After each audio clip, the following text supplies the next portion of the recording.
Hello, my name's Lena Dallin, and I'd like to run the Dream Test Drive Retirement Overseas with International Living magazine. This is a typical day in Victoria, British Columbia.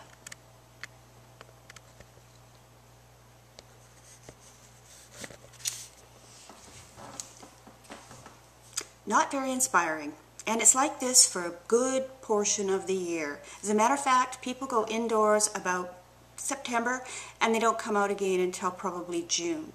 So anyway, it's pretty bleak, and along with the bleak weather, we sort of have a bleak government too. We're the capital city for the province, and as such our government likes to use us as an example. So they're pretty punitive, and every bit of our life is fairly closely scrutinized. So anyway, to that, we're basically still a destination location. We are, for the rest of Canada and for the U.S. in fact too, and other parts of the world, people come here to retire because it is temperate, even if it is dreary. And we do have a good infrastructure for aging, and although I know a lot of people around the world think that Canada has an amazing health system, but in fact we don't. A lot of the privileges that we once had have been clawed back to the point now where people wait a good long time for non-life-threatening surgeries, and so we're seeing our privileges that we've enjoyed for many years in this country being slowly clawed away. Our dental care is very expensive here. Everything is going up except for the average person's wages, so it's becoming more and more expensive to stay here. Victoria actually is one of the most expensive locations in Canada. An average home is between $550,000 and $600,000, so you have to be fairly well off even just to come here.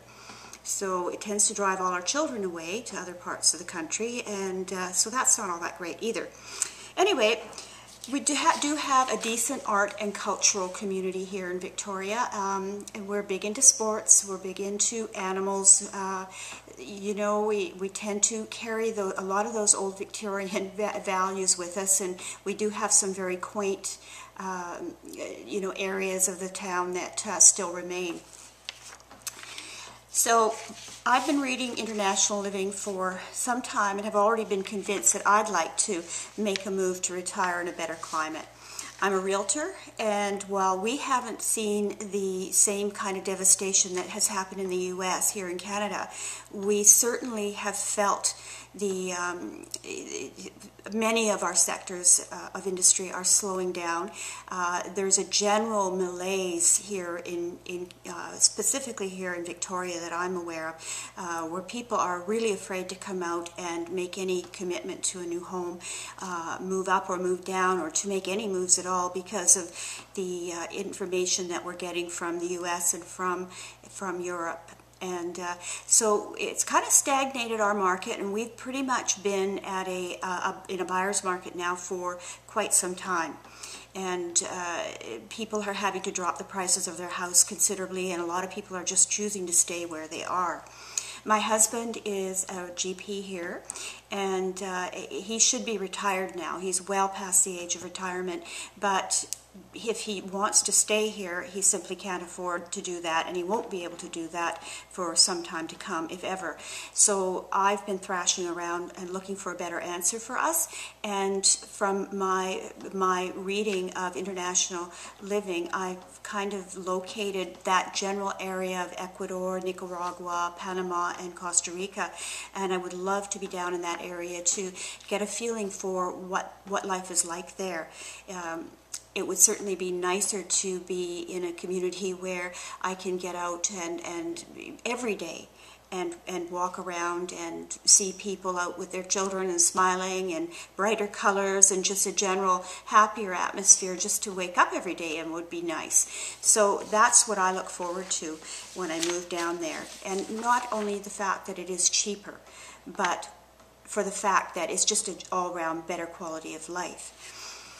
So that being said, I'm curious about Ecuador and like I say, Panama and Costa Rica, because the reports I've seen have been that, you know, their hospitals are second to none, and they have lots of bright sunny days, and there's lots of choice in the kind of weather that you choose to live in. You can live up higher in the mountains, or you can live closer to the water. Pretty much have a choice of how hot you want to be. I like the idea that I'd be able to have a garden. It sounds like they have a wonderful growing season and very, you know, very nice crops. Anyway, for me, just to be out and about watching people go about their day with a smile on their face would be amazingly joyful for me. Inviting weather just, you know, demands that you get out and enjoy it.